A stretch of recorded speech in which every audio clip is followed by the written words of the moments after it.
Some news from Friday. Jason Crowe Jr. did choose Missouri for his college basketball destination. Five-star point guard, number one PG in the class of 2026, has chosen the Missouri Tigers. Dennis Gates will be his head coach. He is Missouri's first five-star recruit since 2017. I believe that was Michael Porter Jr. back in 2017, unless I have my timelines mixed up.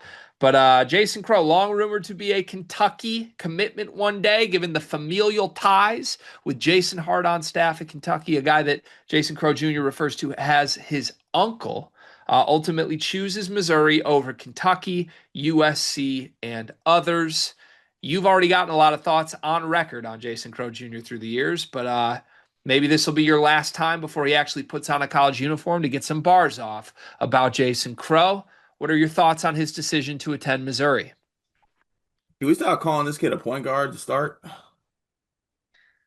can say whatever you'd like, Cart. The floor is yours. Because welcome to my annual segment that I like to call the favorite prospect in the class that doesn't have the X button on their controller. For those who don't play video games, the X button is the one you use to pass typically, depending on what system you're using. Uh, I don't think this kid can pass. I think he can score with, he can shoot it and get it up on the rim with the best of them. And if it goes in, it's hella fun. It's hella fun. It's like Brandon Jennings-esque.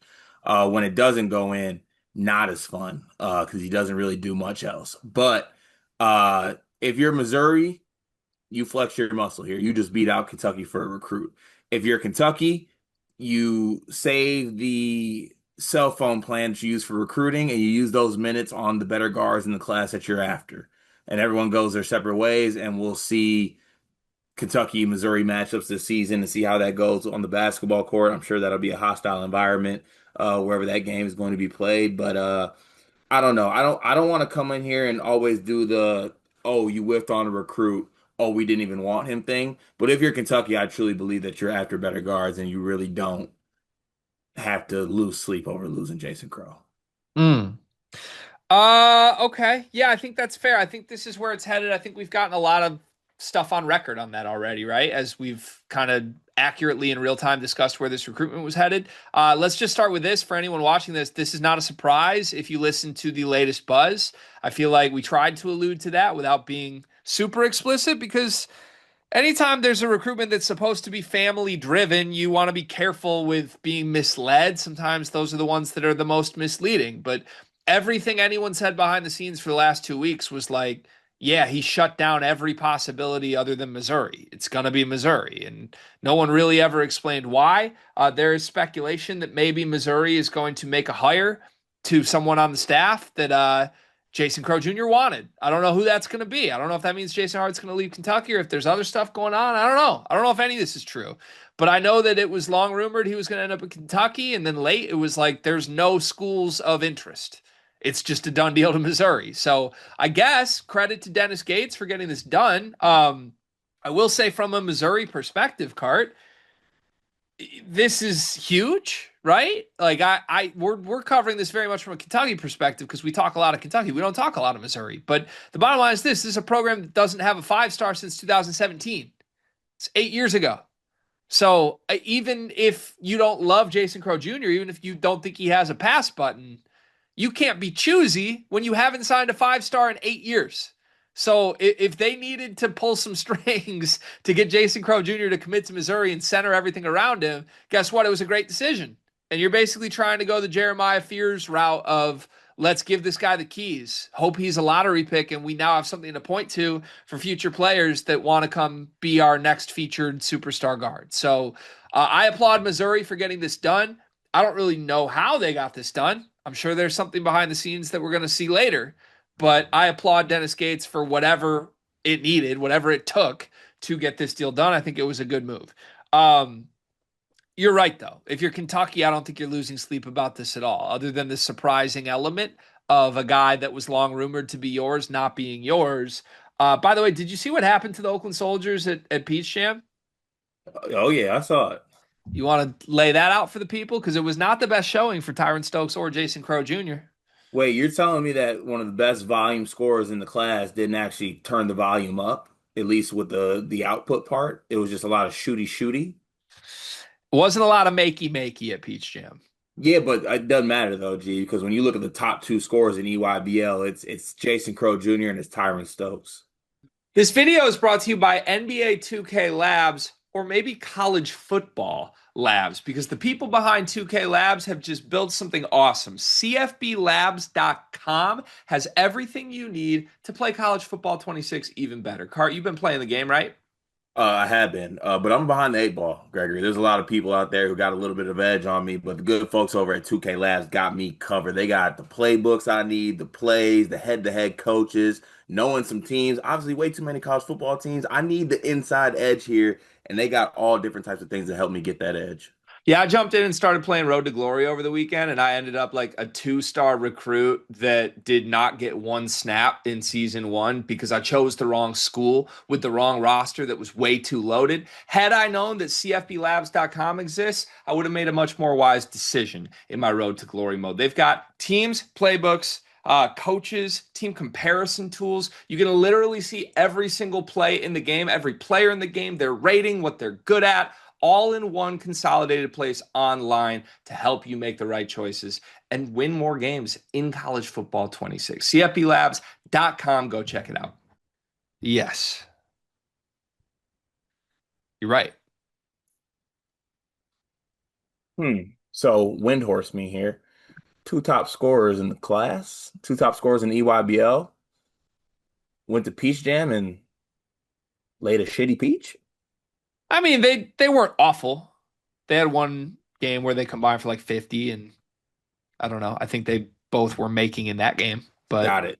Listen, I've gotten to the point where it's gotten like I think that Jason Crowe, he's not a bad like he's very much deserving of the attention that he's getting. I just think he's a volume scorer and there's negatives that come with it. he had 36 in a loss to Brad Beal Elite. I promise you that 36 meant more than any win or loss he's ever had. Oh, that's kind of rude. He's about pointy pointies, which like good on him. Like once again, big name on the back guy. I already said that in a couple segments today. Jason Crowe would be on my first team all name on the back. So then how can you simultaneously not love Jason Crowe? You compare him to Brandon Jennings in this video No, no, no. People do, and that's what pisses me off. because you're a Brandon Jennings guy. Yes, What's and the difference also between Brandon Jennings and Jason Crowe Jr.? I've also matured, Greg. I told you that. I don't like mature you. You scare Big me. maturation guy. Volume scoring doesn't do it for me anymore. Guy breaks 100 one time, and now he doesn't like score first players. Yeah, look, he scores a lot. I don't know if you can look this up. I would love to know what Jason Crowe's high school team's record was last year. Because in the one game I saw, it was great. He had 35 against I think Taj Ariza's team. Pretty sure they lost by 60. You want Inglewood, where he went to school, and not the Oakland Soldiers? Either both, honestly, I would love both. Let me try and find this. Which one are you looking? I'll look up the other I'm one. trying to find Inglewood.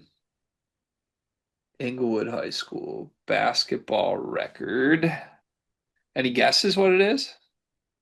You think they have a losing? They can't have a losing record with No, Jason. it ain't losing, but I don't think it's that great. Also, it might be good because it's like he's playing at, I don't know.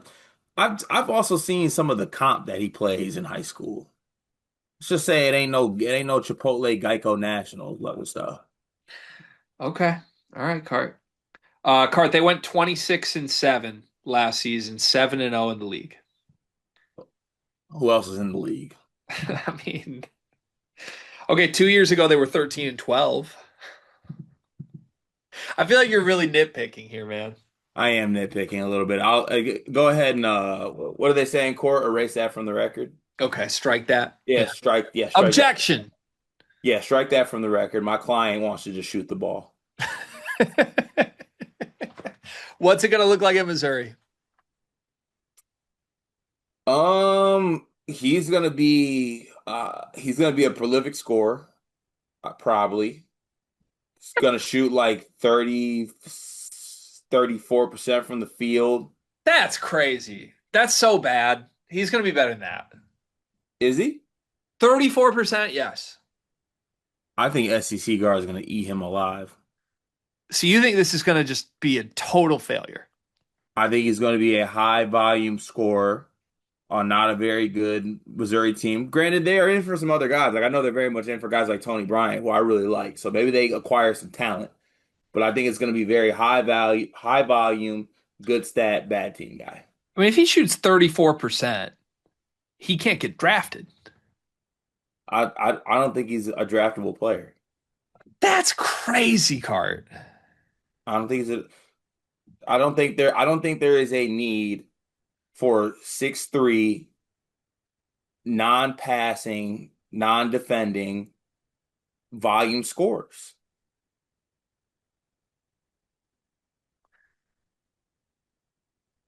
I'm sorry, I just got distracted. I saw the poll you tweeted to Twitter. Have you seen the results? That is it all. Who is it? 42% Jesse McCall.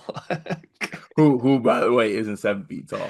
Ade Maro's the lowest votes here. This is crazy. All right. Well, clearly objectivity doesn't seem overly important in your world. I just tied that up very nicely to end the Jason Crowe Jr. video card. I think he might lead the SEC in scoring in year one. And then I think he's going to end up having a long and successful overseas career.